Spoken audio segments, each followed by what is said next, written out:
क्या आपने कभी एक ऐसे बंगले के बारे में सुना है जो जितना खूबसूरत दिखता है उतना ही डरावना और रहस्यमय भी है? आज मैं आपको एक ऐसी जगह की सच्ची कहानी सुनाने जा रहा हूं जो कभी बॉलीवुड के पहले सुपरस्टार राजेश खन्ना का घर हुआ करता था। इस बंगले का नाम है आशीर्वाद। मुंबई के बांद्रा इलाके में स्थित यह बंगला समंदर के किनारे बना हुआ है। बाहर से देखने पर यह किसी सपनों के महल से कम नहीं लगता, लेकिन इसके अंदर जो कहानियां दबी है वो रूह कंपा देने वाली है। राजेश खन्ना ने यह बंगला 87 के दशक में मशहूर एक्टर राजेंद्र कुमार से खरीदा था। उस वक्त इसे 7 लाख रुपए में खरीदा था। डिंपल कहा जाता था, लेकिन जब खन्ना साहब ने इसे लिया तो उन्होंने इसका नाम रखा आशीर्वाद। यह वही समय था जब राजेश खन्ना का करियर आसमान छू रहा था। एक के बाद एक सुपरहिट फिल्में, लाखों दीवानी लड़कियां और देश का पहला सुपरस्टार बनने का गौरव, सब कुछ उन्हें मिला। लेकिन जैसे ही उन्होंने इस बंगले में रहना शुरू किया, चीजें धीरे धीरे बदलने लगी। लोगों का मानना है कि इस बंगले में एक नकारात्मक ऊर्जा मौजूद थी। खन्ना साहब की लोकप्रियता में गिरावट आने लगी। उनकी पर्सनल लाइफ में भी उथल पुथल शुरू हो गई।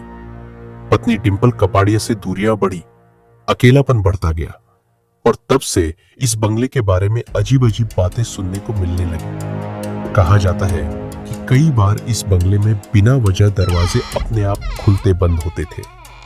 रात को कदमों की आहटें सुनाई देती थीं, जैसे कोई अदृश्य साया घर में घूम रहा हो। यहां तक कि कुछ लोगों ने एक महिला की परछाई सीढ़ियों पर देखी, जो कुछ पल बाद गायब हो जाती थी।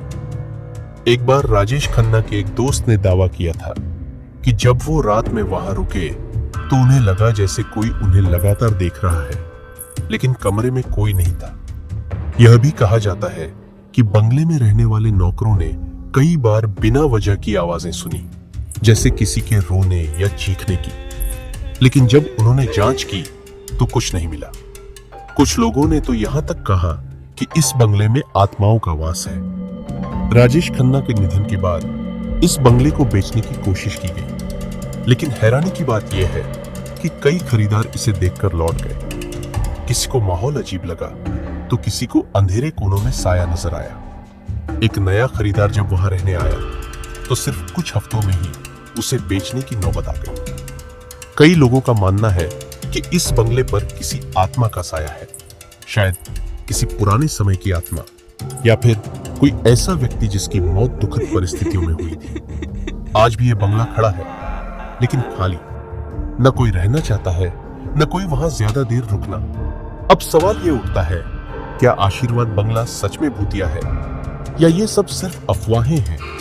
कुछ लोग कहते हैं कि जब कोई बहुत बड़ा इंसान अकेलापन महसूस करता है तो वो जगह भी उस अकेलेपन की ऊर्जा को सोख लेती है। शायद यही वजह है कि इस बंगले में डर और सन्नाटा दोनों एक साथ बस गए। तो दोस्तों, क्या आप इस बंगले में एक रात बिताने की हिम्मत कर सकते हैं? अगर आपको ये कहानी दिलचस्प लगी हो तो वीडियो को लाइक और चैनल को सब्सक्राइब जरूर करें। अगली बार हम फिर मिलेंगे भारत की एक और रहस्यमयी और सच्ची कहानी के साथ। तब तक के लिए सावधान रहिए और सोचिए, क्या कुछ जगह सच में शापित होती है?